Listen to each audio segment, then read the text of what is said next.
কি হয়েছে তোমার? তখন থেকে দেখছি তুমি বারবার এদিক ওদিক দেখছো, কি দেখছো এইভাবে?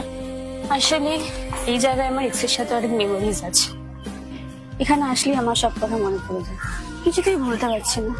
আচ্ছা, এই জন্য তখন থেকে এমন করছো? আচ্ছা, 1 মিনিট দাঁড়াও। এদিকে দেখো এবার। ভাবো এটা তোমার লাইফ, আর এটা তোমার লাইফের মেমোরিজ, আর এটা তোমার লাইফের ব্যাড মেমোরিজ। আর তুমি এটাকে ঠিক এইভাবে ভোলার চেষ্টা করছো, কিন্তু আলটিমেটলি কিছুই হচ্ছে না। তুমি এটা না করে যদি তোমার লাইফে তুমি গুড মেমোরিজ অ্যাড করো, তাহলে ঠিক এইভাবে ওভারফ্লো হয়ে তোমার সব ব্যাড মেমোরিজ ঠিক এইভাবে মুছে যাবে। আর এইভাবে তোমার ব্যাড মেমোরি রিপ্লেস করবে good মেমোরিতে। Can you be my good memories? I am your good memories.